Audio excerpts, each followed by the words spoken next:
남성이 포승줄에 묶여 무언가를 하고 있습니다. 시종일관 비웃는 듯한 웃음을 띠며 태연한 표정으로 살인 범행 그 일체를 재현합니다. 그런데 그 장소가 특이합니다. 현장 검증 장소는 바로 대한민국 법원, 법정 내부였죠. 법정살인, 마치 영화에서나 볼 법한 그 충격적인 사건. 우리나라 재판 역사상 처음 있었던 살인사건이었습니다.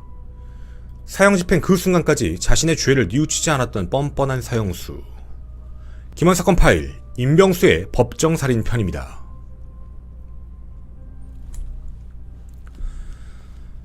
안녕하십니까. 전국 유튜브 독자 여러분, 아프리카TV 시청자 여러분, 김원입니다. 때는 1974년 10월 17일, 장소는 영등포 지원 제1호 법정이었습니다. 당시 재판에 다른 피고인들, 범죄자들과 약 20명 함께 그 안에 들어와 맨 뒷줄에 앉아 자신의 재판 차례를 기다리고 있던 임병석. 그의 차례가 된 건 오후 3시 30분경이었습니다. 피고인석에 앉아 심리가 시작되었죠. 헌데 혹시 여러분은 알고 계신가요?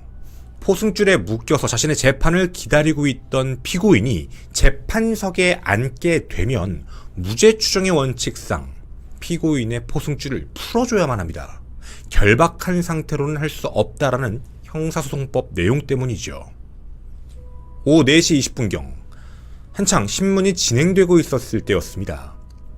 검사님이 임병석에게 한 가지를 질문하게 되죠. 이 협박 편지 당신이 보낸 게 맞는 거냐? 최초로 공개합니다. 실제 협박 편지 내용입니다.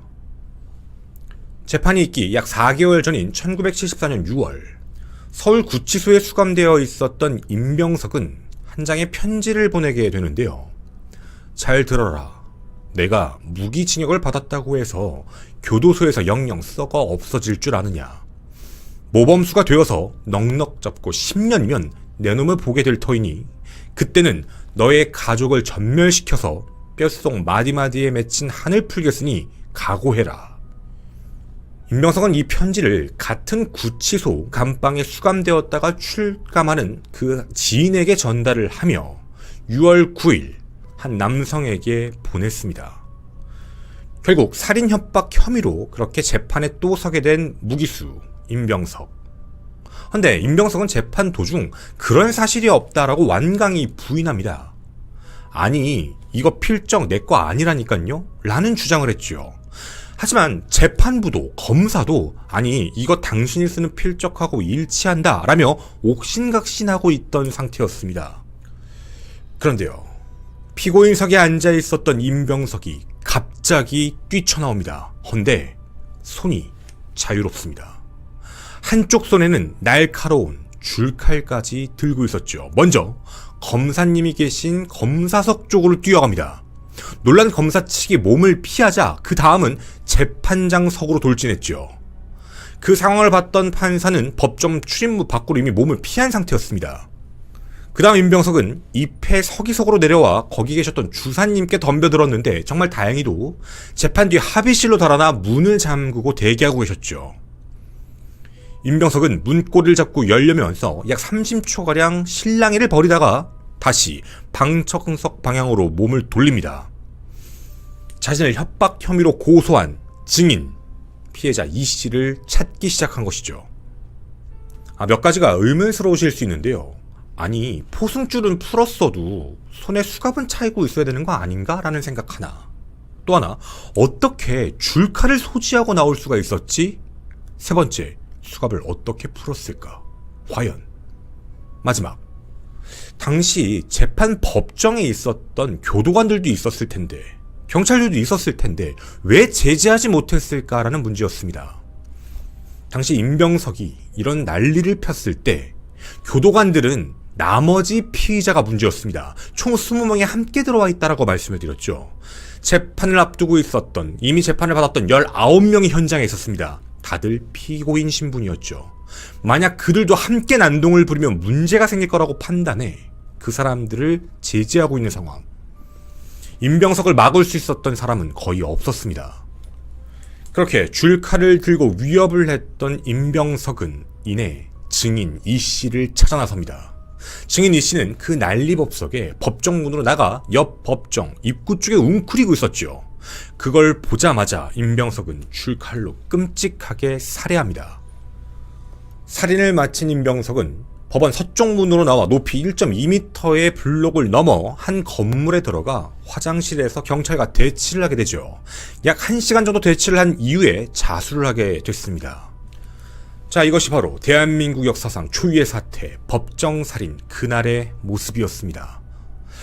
참 많은 의문점들이 생깁니다. 그는 왜 무기수였고 무기수 신분에 왜 피해자 이씨를 협박했는지에 대한 문제, 그리고 왜 이걸 막을 수가 없었는가에 대한 의혹들. 저희는 국가기록원을 통해 당시 실제 사건의 판결문들을 전부 입수할 수 있었습니다. 임병석은 전과 기록도 있었던 자였습니다. 특히 폭력 같은 행위였죠. 그는 1969년부터 평택에 있는 한 택시 운전으로 일을 하고 있었는데요. 1970년 2월 하순경 당시 나이 24세 여성 이씨를 만나 교제를 하기 시작합니다. 가족들의 반대에도 불구하고 1972년 2월 25일까지 충남 대전으로 피신해 동거를 하는 사이가 되었는데요.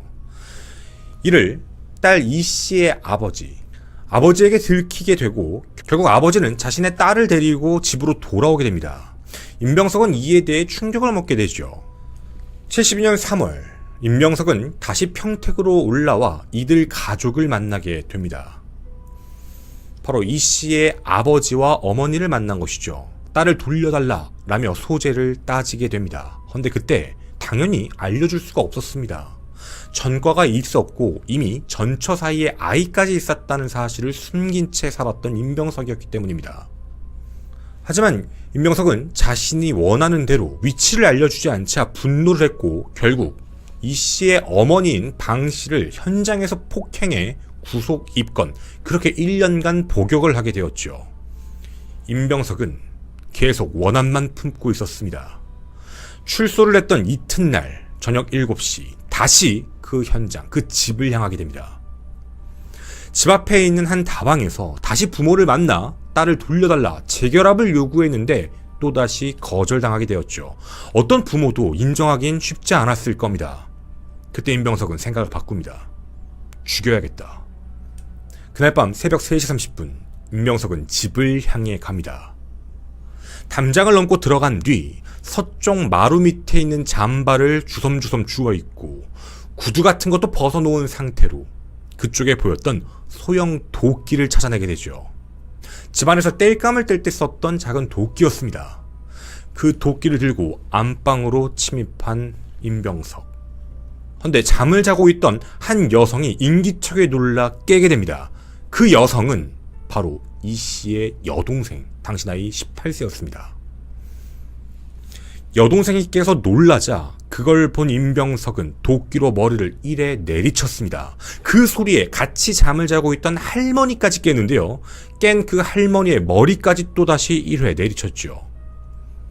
그렇게 안방에서 일순간 2명을 공격했습니다. 하지만 그가 누군지 이들은 알고 있었습니다. 첫째 딸을 계속 내놓으라고 공격을 가했던 임병석. 분명 그대로 내비두면 문제가 더 커질 거라고 판단했던 할머니와 여동생은 마루로 나가고 있는 임병석의 다리를 다시 잡게 됩니다. 그러자 그는 다시 한 번씩 각각 1회씩 머리를 내리쳤습니다. 건너방에서 잠을 자고 있던 어머니가 깜짝 놀라 그 참상을 목격하게 되었죠. 우선 임병석의 침입을 막아야 했습니다. 건너방의 방문 문고리를 잡고 그 앞에서 버티고 계셨던 거였죠. 임병석은 피도 눈물도 없었습니다.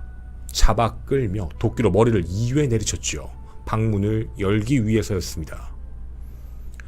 하지만 주변이 점점 소란스러워지기 시작했고 저항에 못 이겨 그렇게 도주를 하게 됩니다. 결국 이 사건으로 여동생 이씨와 어머니는 전치 6주 살인 미수 혐의로 기소가 됐고 안타깝게도 할머니는 돌아가시게 되었습니다. 당연히 살인 혐의였죠. 1심 재판은 그렇게 1명의 살인과 2명의 살인 미수건으로 재판이 시작됐습니다. 임병석을 만났고 임병석은 잊지 못하고 결국 그 가족을 공격하기 시작했고, 결국 자신의 여동생과 어머니는 엄청난 피해를 입었으며 할머니까지 돌아가시는 상황이었습니다. 헌데 1심 재판부는요, 한간에 알려진 내용과 다릅니다. 외부에 기사로 알려진 내용은 1심에 사형 선고를 했다라고 알려져 있었는데요. 아닙니다. 1심 재판부도 무기징역형을 선고했습니다. 무기징역 선고의 이유는 이러했습니다. 살인사건에 대해서는 무기징역형, 살인미수에 대해서는 유기징역을 선택했고, 이미 폭력행위에 대한 누범 전과가 있으므로 누범을 가중해 경합을 하겠다 해서 최종 무기징역이다 라고 선고를 한 겁니다. 무기징역보다 높은 죄가 없으니 무기징역형을 내리겠다라는 이유였죠. 그렇게 73년 9월 28일 1심은 무기징역이었습니다. 그런데 검찰 측과 임병석은 동시에 항소를 합니다. 한쪽은 너무 가볍다, 한쪽은 너무 무겁다라는 이유였죠. 하지만 항소심은 이를 모두 기각하게 됩니다. 이때 임병석이 주장했던 이유가 되게 어이가 없었는데요. 살인사건 전일 설득에 실패하고 나서 괴로움을 잊고자 술을 마신 것이 취하면서 더더욱 생각나 그냥 집에 있는 이 씨를 불러내 만나보려는 생각으로 찾아갔는데, 방을 살며시 보니 당시 이 씨가 누워있는 줄 알고 있었는데 여동생인 걸 알고 순간 멍하게 보고 있었다가 다리를 잡아 당황해서 또다시 오해를 받아 교도소에 갈 줄 알고 자기도 모르게 들어올 때 발견한 몽둥이를 들어서 때렸다 라고 이야기합니다. 그게 흉기였다는 걸 공격 이후에 알았다라는 말도 안 되는 주장을 펼쳤죠. 그리고 그 뒤에 나왔던 사건들 모두 비명소리 때문에 이성을 잃고 휘두른 결과일 뿐 살인에 대한 고의가 전혀 없었다라고 이야기만을 했습니다. 물론 이 부분에 대해 재판부는 인정할 수 없다라는 입장이었죠. 만취 주장도 믿을 수 없어서 심신장애도 아니었으며 생존자도 있었습니다. 사건 현장에는 여동생이 있었고, 그리고 또 기적적으로 소생하신 어머니도 계셨죠. 이 모든 내용은 믿을 수 없다라며 항소심은 기각되었고 대법원까지 상고되었지만 결국 무기징역형이 확정됐습니다. 하지만 임병석은 원한을 끝까지 품고 있었지요. 무기징역형이었지만 협박을 하기 시작한 겁니다. 바로 이 씨의 아버지에게 말이죠. 앞서 말씀드린 구치소에 수감되어 있는 상태에서 미결수 신분으로 이제 석방되게 되는 사람에게 대신 편지를 전달해달라라며 그 안에 끔찍한 말들을 적어놨습니다. 내가 나가서 너희들을 모두 죽이겠다 라는 말이었죠.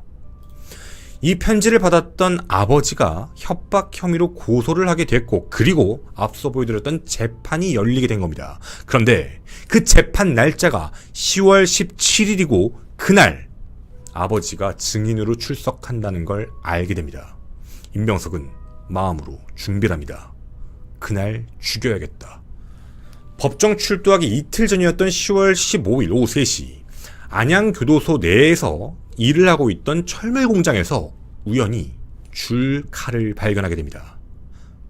그 줄자 같은 걸 그라인더에 갈게 되면 굉장히 날카로워진다라는 사실을 알았던 임병석은 길이가 약 22.3cm의 줄칼을 만들어버리고 그걸 공구상자에 숨겨두고 있었습니다. 그 뒤 법정 당일이었던 17일 오전 9시 출두를 할 당시에 왼쪽 발목 양말에 그걸 숨겨둔 채 출두를 하게 됩니다. 한 가지를 알았다는 거였죠. 분명 몸수색을 할 텐데 그 수색을 디테일하게 하는 게 아니라 옷 같은 데를 툭툭툭 쳐보고 만다는 사실을 알고 있던 겁니다. 그렇게 재판을 앞두고 영등포 검찰청 구치감안에서 대기하며 식사를 하고 있었던 임병석은요, 먹고 있던 나무젓가락을 부러뜨린 뒤 성냥개비보다 얇은 꼬챙이를 만들고 상의 옷자락 안에 숨겨둔 뒤, 그리고 수갑을 풀 준비까지 마쳤던 겁니다. 오후 2시 법정에 출석한 이후 피고인석에 앉아 있었던 임병석은 몰래 그 꼬챙이를 이용해 수갑을 풀게 됩니다. 그런데 들키면 안 되니까 왼손으로 수갑을 덮어 마치 풀리지 않은 것처럼 연기를 하고 대기하고 있었죠. 그리고 심리가 시작되고 있을 때 증언대 그 아버지가 서 있는 모습을 보자마자 양말에 감추고 있던 줄칼을 꺼내 들고 이 끔찍한 행동을 저지른 거였습니다.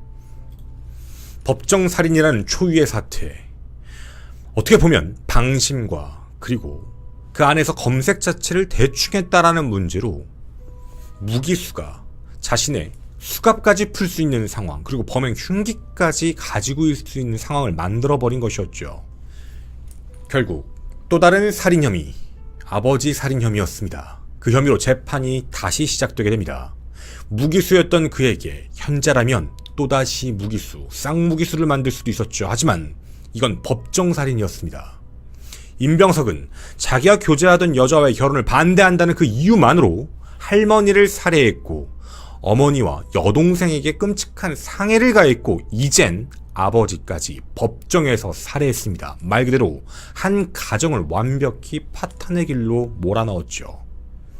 그렇게 열린 재판.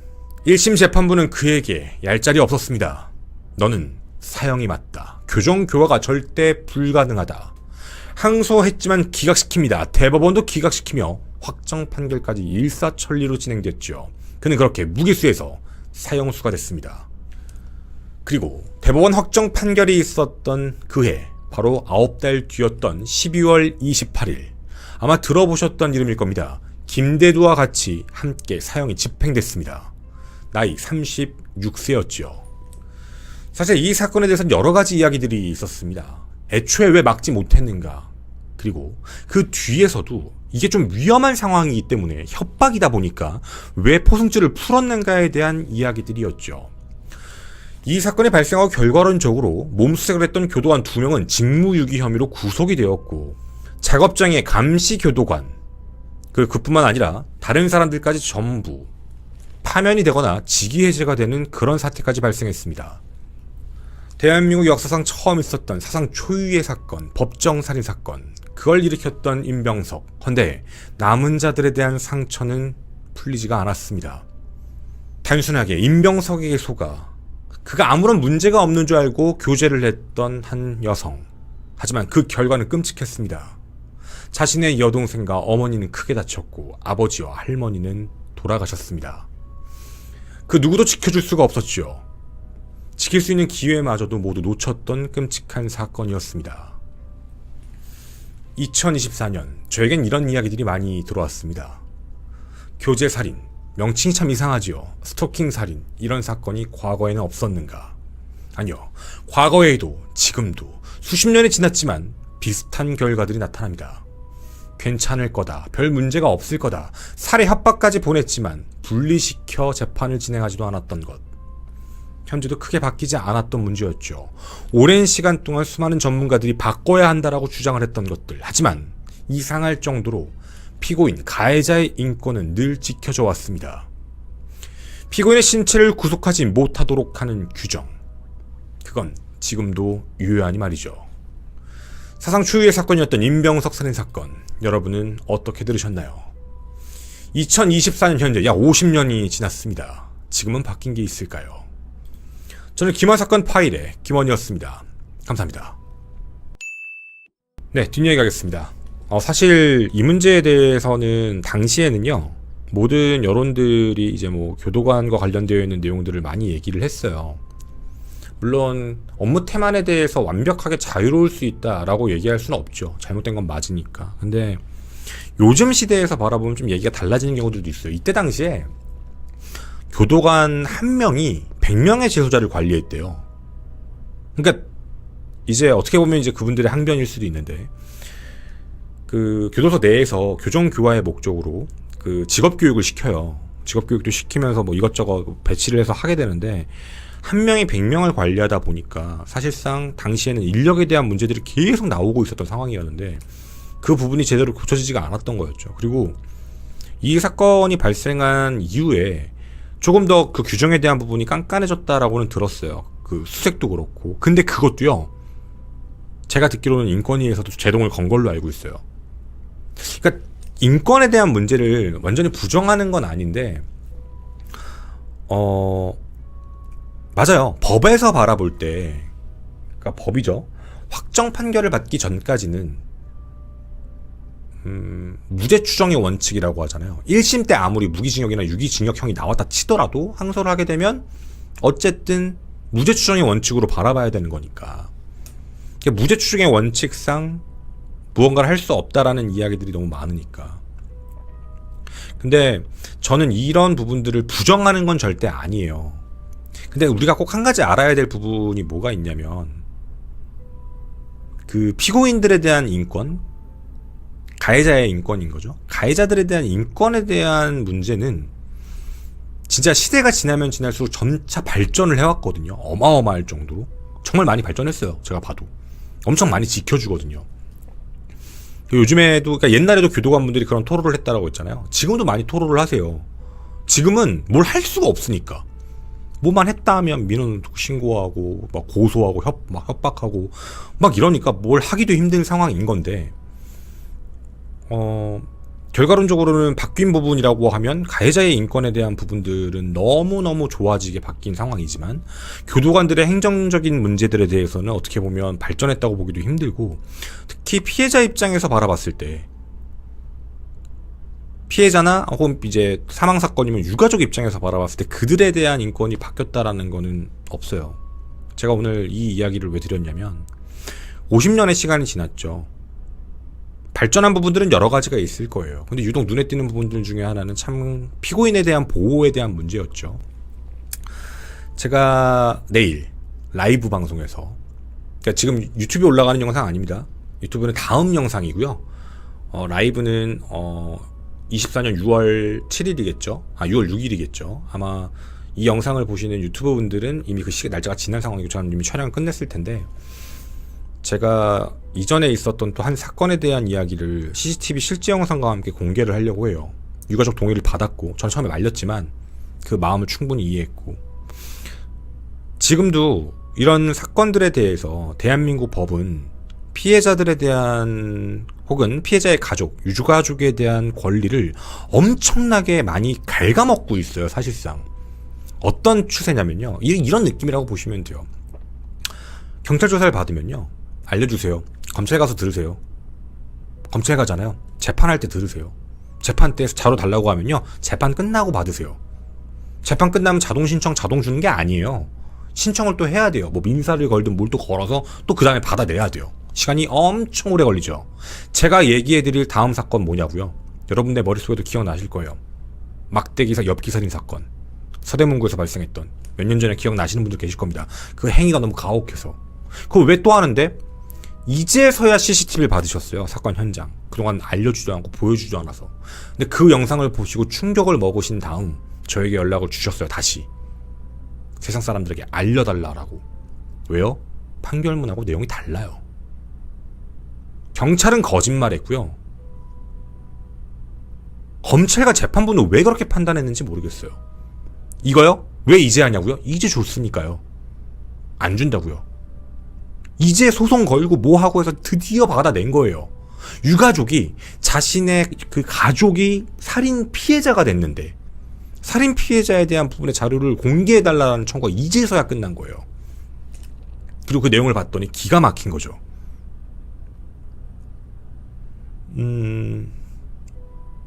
너무 폐쇄적이에요. 너무나도 옛날이나 지금이나 너무나도 폐쇄적인 걸 띠고 있죠. 법정에서 살인사건을 저질렀다. 끔찍하죠. 사상 초유의 일이죠. 법정에서 저질렀으니까. 그래서 무기수였는데 쌍무기수가 아니라 사형 선고가 됐죠. 문득 그 생각이 들더라고요. 좀 다른 경우긴 하지만 어쨌든 나라가 관리하죠. 무기수가 같은 재소자를 폭행해서 살해했어요. 결국에는 무기가 떴다가 그것도 감형받았죠. 유기징역으로. 무기수의 유기징역이 무슨 의미가 있는지는 모르겠지만 얼마 전에 있었던 일입니다. 그건 왜 사형 안 주죠? 라는 생각이 문득 들어요. 교정을 해야 되는데 교정을 안 하잖아요.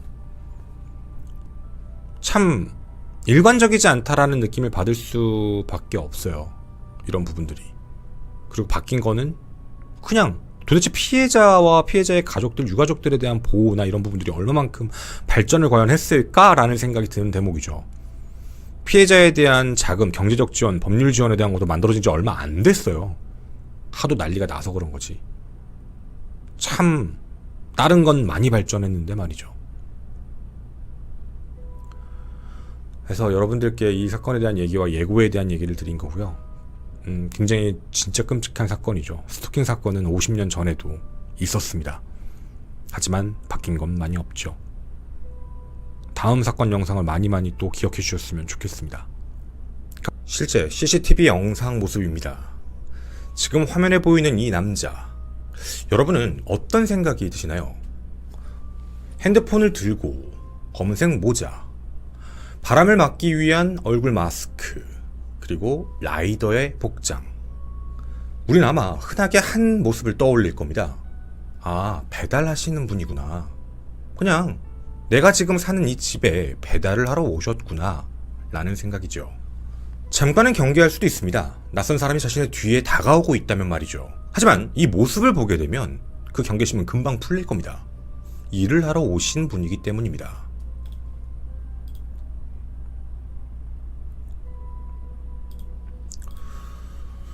그날 여성 피해자분은 대수롭지 않게 생각했습니다. 자기를 따라온 게 아니고 자신의 엘리베이터를 기다리고 있는데 계단으로 성큼성큼 걸어 올라가길래 아, 그냥 그런가 보다. 앞으로 벌어지는 일을 전혀 상상할 수도 없었죠. 이 사건은 1년 전인 2023년 5월 13일 대구 북구 복현동에서 발생합니다.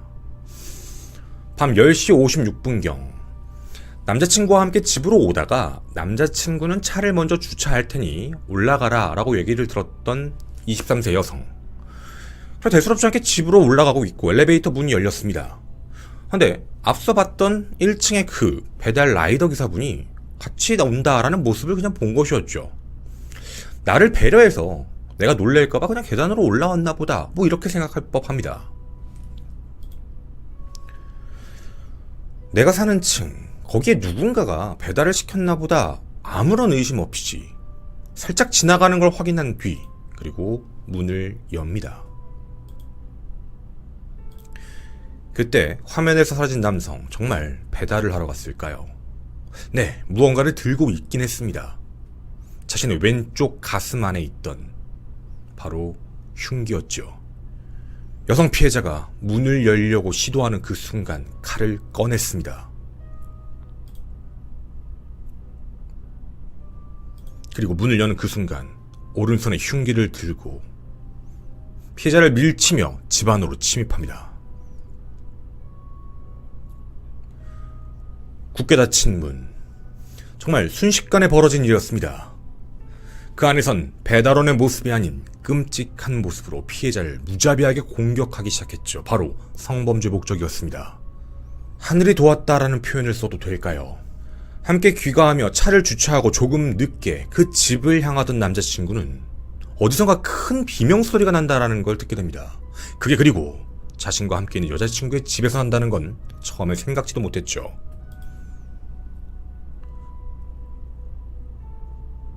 그 소리가 집안에서 난다라는 확신이 들었을 무렵 다급히 문을 열고 집 안으로 들어가 그 괴한을 제압합니다.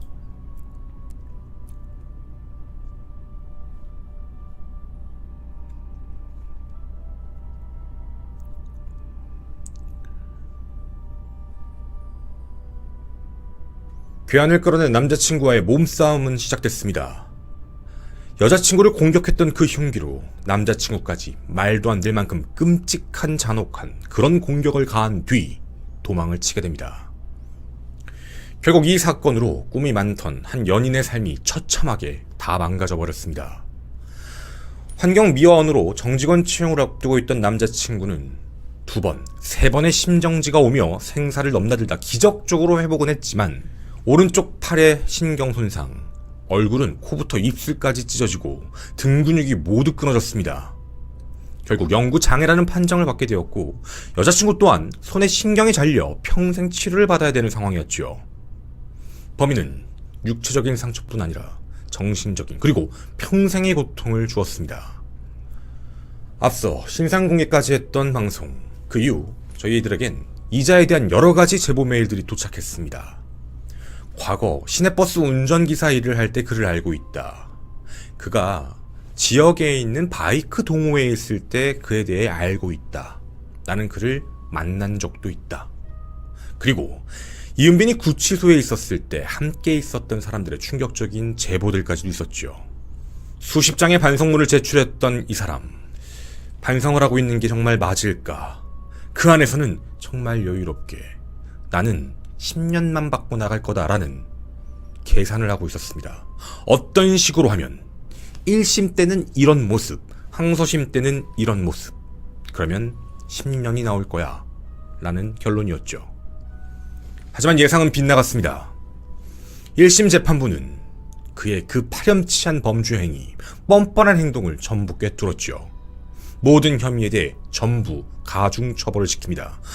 검찰은 30년형을 구형했지만 무려 징역 50년형을 선고를 했죠. 대한민국 형법상 유기징역 최대였습니다. 자, 그런데요, 얼마 전이었습니다. 5월 23일 항소심 재판이 열렸습니다. 이은비는요, 양형부당, 너무 형량이 과하다라는 이유로 항소를 했지요. 과연 재판부는 몇 년을 선고했을까요? 재판부는 이은빈에게 무려 50%에 가까운 형량을 내려줬습니다. 50년이 징역 27년형으로 선고가 되었죠. 원심 파기였습니다. 냉정하게 그 사유들이 정말 정당할까요? 피해자들을 배려한 건 맞을까요? 김한 사건 파일, 대구판 돌려차기, 이은빈의 감형 6가지 이유 편입니다. 안녕하십니까. 전국 유튜브 독자 여러분, 아프리카TV 시청자 여러분, 김원입니다. 항소심 판결. 피해 남성은 처벌이 너무 가볍다, 억울하다 라는 의견을 내비쳤습니다. 50년이 27년형으로 감형되었으니 말이죠. 우선 궁금합니다. 외부에 나와 있는 보도 내용 말고요, 정확하게 당시 재판부가 뭐라고 얘기를 했는지 그 내용을 하나도 빼놓지 않고 전해드리고자 합니다. 왜 굳이 그걸 다 전해주냐라는 생각이 드실 수도 있는데요. 저는 재판부가 보도한 이 내용에서도 무언가 좀 의미심장한 글들을 많이 봤습니다. 너무나도 많은 걸 축소하려 했다라는 느낌이었죠. 우선 이런 느낌이었습니다. 처음 재판이 감형이 됐던 이유입니다. 배달원 복장을 하고 피해 여성이 거주한 원룸에 침입한 후 부엌 칼을 가지고 피해 여성을 성범죄를 저지르다 미수에 그치는 과정에서 24주 이상 치료가 필요한 상해를 가했고, 마침 원룸에 들어와 그 범행을 제지하는 피해 남성을 피하면서 건물 복도로 도주하다 몸싸움을 하다 부엌 칼로 찔러 살해하려다가 미수에 그친 사건. 이은빈의 공소사실입니다. 이에 50년을 선고한 원심을 파기하고 27년형을 선고했다라고 이야기하며 그 요지들을 조금씩 적어놨죠. 첫 번째, 강간 등 상해 혐의. 두 번째, 강간 등 살인 혐의. 세 번째, 이은빈이 전 여자친구에게 저질렀던 성범죄입니다. 병합되어서 이번에 같이 재판을 받게 되었죠. 피해 여성의 의사에 반하여 나체를 약 8회 촬영한 혐의. 이렇게 총 3가지가 부여됐습니다. 이 부분에 대해 재판부는요, 사안이 중하고 죄질이 매우 나쁜 점, 이 사건 범행으로 여성은 신경손상, 상해를 입었던 것, 남성은 얼굴의 상해, 그리고 저산소성 뇌손상에 따른 영구적인 뇌손상 장애를 입은 점, 피해자와 가족들이 정신적, 육체적, 경제적으로 심각하고 중대한 피해를 입은 점, 이은빈은 피해자들로부터 용서를 받지 못했고 피해자분들은 엄벌을 탄원하고 있는 점, 앞으로 이 사건과 유사한 모방범죄 발생을 막기 위해 일반 예방적 차원에서도 중형은 인정할 수 있다 라고 했습니다. 헌데 그 뒤 그러나 라고 하며 총 6가지 이유를 들어 감형 사유를 댔습니다. 첫 번째, 수사 단계부터 잘못을 인정하고 반성하는 점. 두 번째, 성범죄가 제지당하자 피해자들을 피해서 복도로 도망가면서 피해 남성과 몸싸움을 하는 과정에서 다소 우발적으로 살인 미수 범행에 이른 점. 정말 다행히도 피해 남성에 대한 살인 범행이 미수에 그친 점. 강간 살인 미수, 살인 미수. 세 번째, 항소 심리 결과 피해자분들의 그 후유증이 미약하나마 호전된 것으로 보이는 점. 네 번째, 이은빈은 피해자들 중 피해 남성만을 위해 1억 원의 형사 공탁을 한 점. 다섯 번째, 벌금형 전과 1회 이외에는 다른 전과가 없는 점. 여섯 번째, 1심 당시 검찰의 구형, 그 의견은 30년, 그리고 유사 사건의 양형 사례에 비추어 보면, 과거 판례에 비추어 보면 원심이 유기징역형을 가중한 법정 최상한인 50년을 선고한 건 너무 무겁다고 판단해 종합적인 이유로 이 6가지 이유로 징역 27년을 선고한다 라는 이유였습니다. 6가지 이유, 근거가 있는 거라면 받아들여야지만 어쩔 수 없다라는 생각이 들 수도 있죠. 하나씩 그런데 살펴보고 싶은 부분이 있었습니다.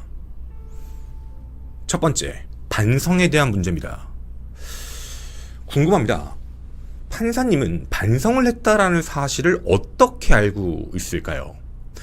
사실 판사의 입장에서 피고인을 볼 수 있는 건 공판이 열릴 때 가끔 한 번씩 보는 것, 그 이외에는 볼 일이 없습니다. 그럼 반성문을 봤다던가 이런 식이겠죠. 혹은 수사 과정에서 수사에 협조를 했다 안 했다, 변명을 했다 안 했다, 이런 정도로 판단하시는 것 같습니다. 그런데요, 우린 여기서 한 가지 생각을 해봐야 될 부분이 있습니다. 죄를 지은 사람, 피해자를 만든 사람은 당연히 반성을 해야 되는 게 아닐까요? 당연한 걸 했다고 해서 유리한 감형 조건으로 포함시키는 게 맞을까라는 생각입니다. 반성을 기본으로 끌고 가는 게 맞는 것이지, 오히려 반성하지 않는 태도를 보이면 가중 처벌을 해야 되는 것이지, 굳이 반성을 했다라는 이유를 양형 조건에서 굳이 유리한 정상으로 분리시키는 게 맞는 걸까라는 의문입니다. 또한 그 반성에 대한 유무를 판단할 때 그 반성을 정말 받아들일 수 있는지는 피해자들에게 묻는 게 먼저가 아닐까요? 하루아침에 모든 인생이 파괴됐습니다. 그런데 피해자들의 입장에서 이 말을 들으면 무슨 생각이 들까요?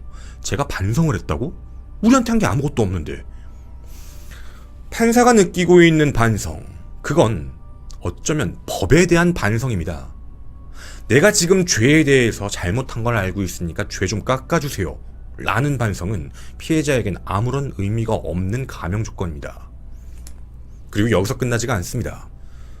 저희는 방송 이후 수많은 제보 메일들을 받았습니다. 그 중에 구치소 안에서 이은빈과 이야기를 나눠봤다라는 다수의 사람들과 이야기를 나눌 수 있었는데요.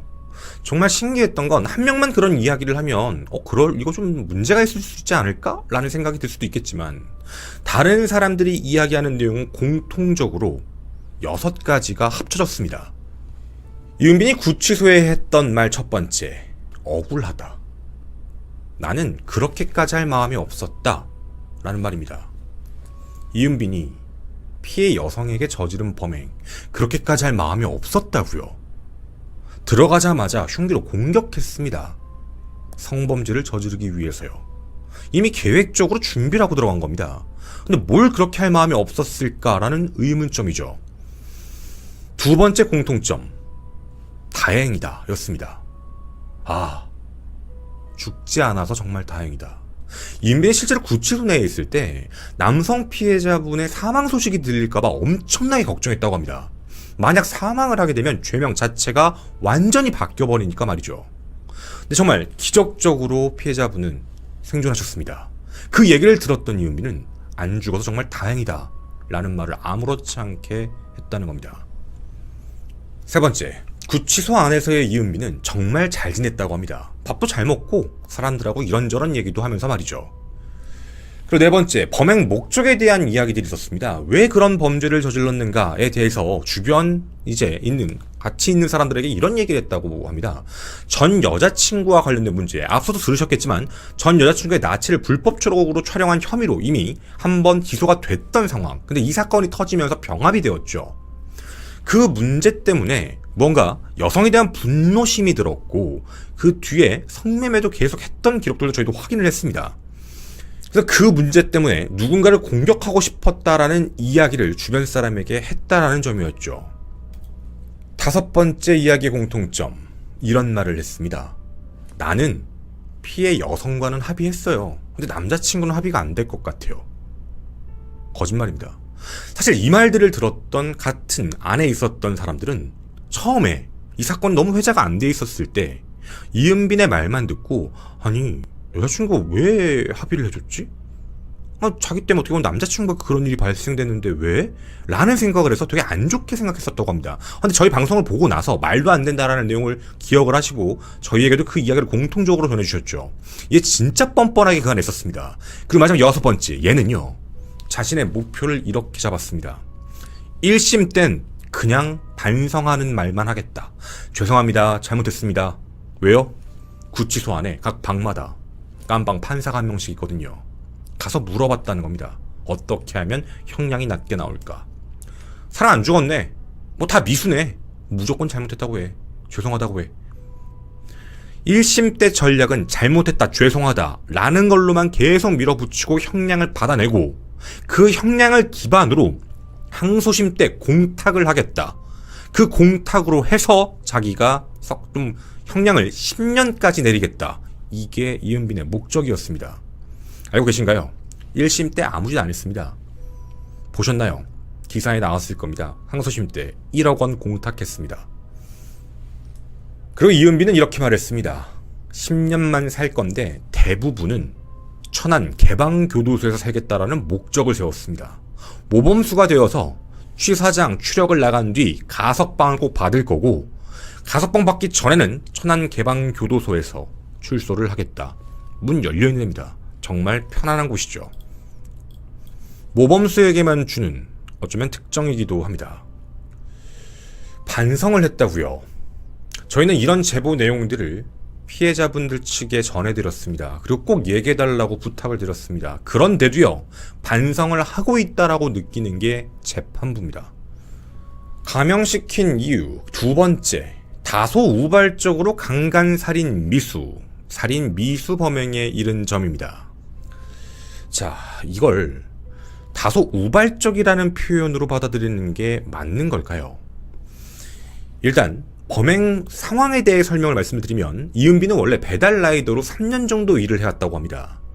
원룸에 혼자 거주하는 여성들이 많다는 사실도 알고 있고 배달라이더 복장으로 원룸에 들어가면 그 누구도 의심을 하지 않는다라는 걸 이미 알고 있고 얘는 원룸 건물에 침입해 이런 끔찍한 범행을 저지를 걸 상상하던 도중에 사건 발생 전이었습니다. 2023년 5월 9일부터 5월 12일 저녁 9시 사이경에 자신의 집 안에서 스마트폰으로 이상한 말들을 검색합니다. 이 말을 잘 들어주십시오. 강간치사. 치사는 죽었다는 뜻입니다. 사망이란 뜻이죠. 그리고 준유사 강간치사, 강간자살, 강간시도, 땡땡 살인사건, 땡땡땡땡 살인사건 이런 것들을 검색합니다. 키워드만 보더라도요. 어떤 느낌이 드시나요? 성범죄를 목적에 가지고 있고 여차하면 공격을 하겠다라는 느낌입니다. 자, 여기서 중요한 건 일면식도 없는 사람을 피해자로 생각했습니다. 원룸에 혼자 사는 여성을 노렸지요. 왜 그랬을까요? 주변에 CCTV를 피할 수 없다는 건 이은빈도 알았을 겁니다. 헌데 만약에 자신이 그런 범행을 저지르고 나가서 오랫동안 그 사람을 누군지 찾지 않는다라고 하면 CCTV가 지워질 것이고 블랙박스는 사라질 겁니다. 어쩌면 완전 범죄가 될 수도 있죠. 이은빈은 단순히 성범죄만을 목적으로 향했다라고 보기에는 좀 맞지 않는 대목입니다. 이거 말고 더 있습니다. 그는 5월 13일 밤 10시 7분경 배달라이더 일을 종료한 뒤 대구 북구에 있는 한 마트에서 부엌칼 32cm짜리를 구입합니다. 그리고 산 직후인 10시 56분경부터 대구 소재의 원룸을 계속 돌아다니면서 피해자를 발견하고 범행을 하게 된 거였죠. 자, 근데요. 앞서 보여드렸던 방에 따라 들어간 그 이후의 상황입니다.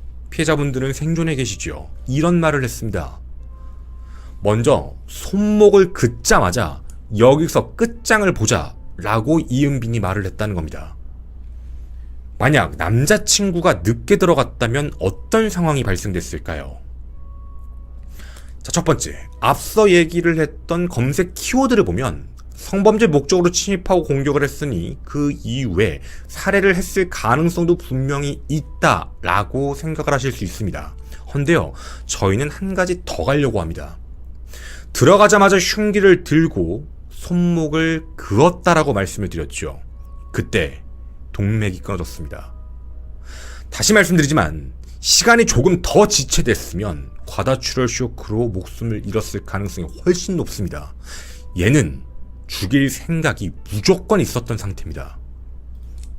도대체 어디에서 우발적이라고 봐야 될지 모르겠습니다. 항소심 재판부가 판단한 대로 남자친구 같은 경우에 다소 우발적으로 그런 일이 발생된 것 같다라고 표현을 했습니다. 그러면 공격을 하던 도중에 자신을 놓쳤을 때 또 도주해야 되는 거 아닐까요? 하지만 더 찌르고 공격하다 도주를 합니다. 이걸 과연 우리가 계획적이다, 우발적이다를 나누면서까지 봐야 될까요? 애초부터 생각은 완전히 계획적이었는데 말이죠. 감형 이후 세 번째, 항소심리 결과 피해자들의 후유증이 미약 하나마 호전된 것으로 보이는 점. 의아합니다. 남자친구는 뇌손상, 사회연령은 11세, 간단한 일상생활에 어려움을 겪는 영구적 장애를 얻었습니다. 이번에도 이런 말씀을 하셨죠. 그 범죄 피해로 오른쪽 새끼손가락과 팔꿈치 등 신경이 손상돼서 지금도 재활치료를 받고 있다. 여성 피해자분도 마찬가지십니다. 궁금합니다. 피해자들 후유증이 미약 하나마 호전된 결과라는 게 이은빈이 도와준 건 아무것도 없습니다. 사기 사건의 범인이 예를 들어 피해자에게 사기 금액을 돌려줬다라는 부분으로서 감형을 시켰다라고 하는 부분이면 이해할 수 있습니다. 복구를 했으니 말이죠. 하지만 이 케이스는 복구가 불가능합니다. 끔찍한 범죄이기 때문이죠. 복구가 불가능하고 이은빈은 한 게 아무것도 없습니다. 정말 하늘이 도왔죠. 남자친구가 빨리 들어온 것. 남자친구도 정말 끔찍한 피해를 입을 뻔했습니다. 하지만 의료진이 기술로 살려냈습니다. 그 이후에 가족들이 경제적인 희생, 육체적인 희생, 모든 걸 다 희생해서 그렇게 회복하고 있는 상황인 겁니다. 근데 그걸 왜 이은빈에게 유리한 상황으로 봐주는지가 정말 도무지 이해가 안 갑니다. 범죄 피해가 있었을 당시의 상태를 가지고 얘기를 해야지 시간이 지나서 어떻게 됐다라고 얘기하는 부분들은 조금 이상하다라는 생각이죠. 감형을 시킨 이후 네 번째, 이은빈이 피해자 남성을 위해 1억 원을 형사 공탁한 점. 1억을 공탁을 했다. 두 분의 피해자입니다. 한쪽에다가 그냥 공탁을 했죠. 이걸 유리한 정상으로 바라본 겁니다. 피해자들의 입장과 전혀 상관없이 일방적인 공탁이었죠. 근데 되게 어이가 없는 부분이 있었습니다. 이은빈 측은 남성 피해자에게 합의할 의사가 있다 정도로만 말할 뿐 실제 합의를 한 적도 없습니다. 합의 시도를 뭔가 한 게 없었다라는 거였죠. 근데 거짓말로 시간을 끌다 그냥 공탁을 걸어버린 겁니다. 피해 여성 또한 마찬가지입니다. 애초에 합의 의사고 뭐고 아무것도 밝히지 않았는데 내가 할 수 있는 건 아무것도 없었다. 그냥 재판부는 인정해 준 겁니다. 공탁했네. 끝. 이런 문제인 거죠. 그리고 다섯 번째와 여섯 번째, 여러분이 알고 계신 벌금형 전가 이외에는 없는 점과 그리고 과거 판례, 검사 구형에 대비해서 50년은 너무 과하다 해서 27년을 선고했다라는 이 6가지 이유였습니다. 사실 저는 그런 생각이 조금 들었습니다. 50년에서 27년으로 내릴 때 내릴 수 있는 이유를 억지로 찾은 거 아닌가 라는 느낌까지 들었죠. 맞습니다. 일각에선 이런 이야기가 나오죠. 아쉽긴 하더라도 27년형은 낮은 게 아니다. 이미 과거에 있던 판례들 대비해서 양형 기준보다는 높게 나온 건 사실이다. 판사들의 문제가 아니라 법을 개정해야 할 문제다 라는 이야기도 나옵니다. 법감정, 사람들이 생각하는 부분과 실제 법의 괴리감, 이건 분명 문제가 있다라는 생각이 듭니다. 1심 재판 판사님도 모르셨을까요? 50년을 선고하면 항소심에서 무조건 내릴 거라는 걸 말이죠. 법조계에서는 분명 이런 말을 했습니다. 분명 바뀌어야 된다. 계속 끔찍한 범행이 나타난다. 해서 이런 극악무도한 범죄자에게 유기징역 50년을 선고해 재판부에, 법에 뭔가 경종을 울리려고 시도했을 것이다. 분명 파기가 될 걸 알고 있으면서도 라는 말씀들을 많이 해주셨습니다. 피해자분들은 정말 기적적으로 생존하셨습니다. 근데 그 생존에는 수많은 사람들의 노력과 시도들이 함께 포함되어 있었죠. 하지만 그 혜택을 가져간 건 또 일부, 이은빈입니다. 이게 정말 피해자를 위하고 피해자를 지키는 일이 맞는 걸까? 문득 그런 생각이 듭니다. 가해자, 피고인의 인권이 중요하지 않다 이런 말을 하는 게 아닙니다. 하지만 너무 과할 정도로 지켜주는 건 문제가 있지 않을까라는 생각이지요.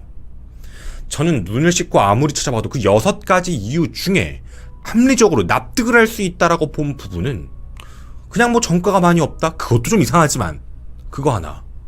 그냥 과거에 비해서 형량이 나온 게 너무 셌다라는 것. 늘상 있었던 일들이었으니 말이죠. 그 이후에는 도무지 이해가 가질 않습니다.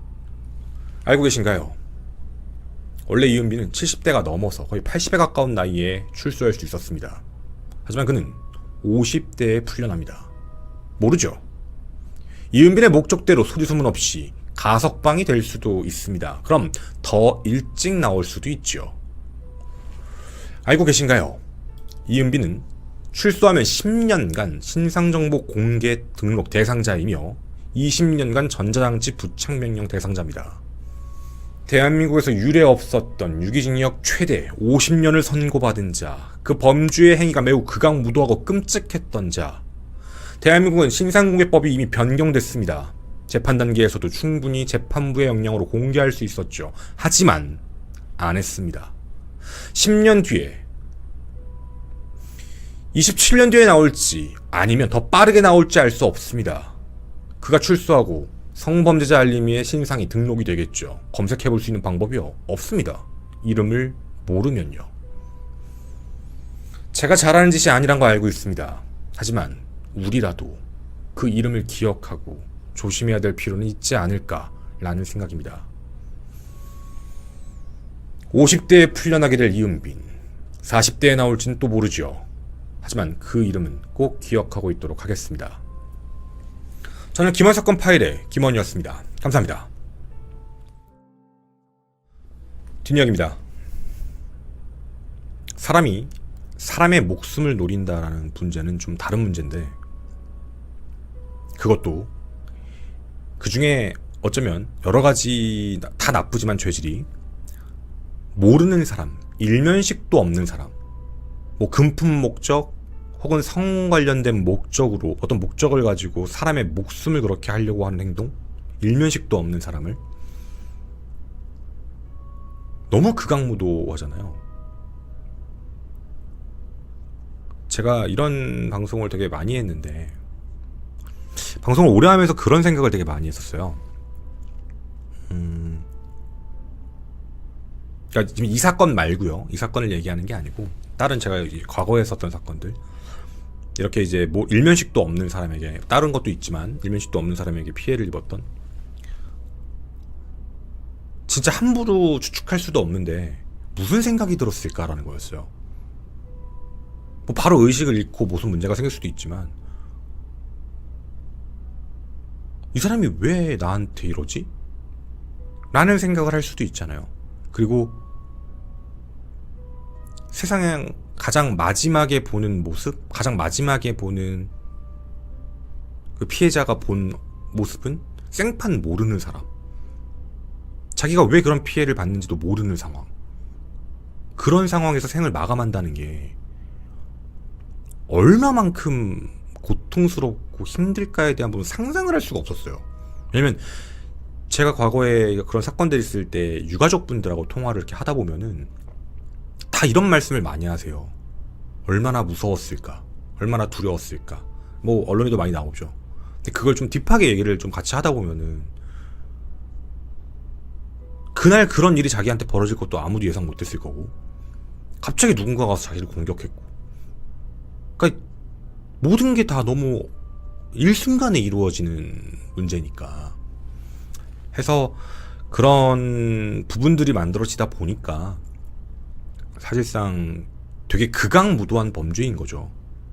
말 그대로 진짜 인간이 인간한테 할 수 없는 일들, 이런 좀 끔찍하고 극악무도한 행위에 대한 부분들은 좀 국민들 정서하고도 좀 많이 멀어져 있다라는 느낌이에요. 사실상 우리가 그동안 많은 사건들의 분노를 하고 함께 얘기를 하고 사회적으로도 난리가 많이 났지만, 아니 진짜 사람이 정말 아무 이유 없이 그냥 자기의 쾌락과 자신의 만족을 위해서 모르는 사람을 공격한다는 게, 이거는 진짜 너무 말도 안 되는 짓이잖아요. 인간의 탈수가 어떻게 그래요. 그래서 좀 이런 부분들에 대해서 예전부터도 전문가분들은 똑같이 얘기를 많이 했었고요. 저도 뭐 얘기를 많이 들었는데 판사분들 사이에서도 좀 문제가 있다라고 많이 얘기를 한다고 해요. 양형 기준을 바꿔야 된다 이거. 오랫동안 전문가분들이 얘기를 하고 있지만 뭐 나란 일 하시는 분들은 바쁘신 건지 귀찮으신 건지 매번 계류되고 통과도 안 되고 안 바뀌고 한번 바꾸려면 또 여러 가지를 또 손도 건드려야 되니까 그런 일들이 많이 있는데 그냥 그런 생각이 들어요. 조금씩 변화하는 것도 당연히 중요할 테니까 앞으로도 이런 끔찍한 일들이 발생되면 조금씩 형량들이 바뀌어가고 그런 판례에 대한 부분들, 선례에 대한 부분들이 좀 많이 바뀌었으면 좋겠어요. 과거의 법을 따라가는 게 아니라.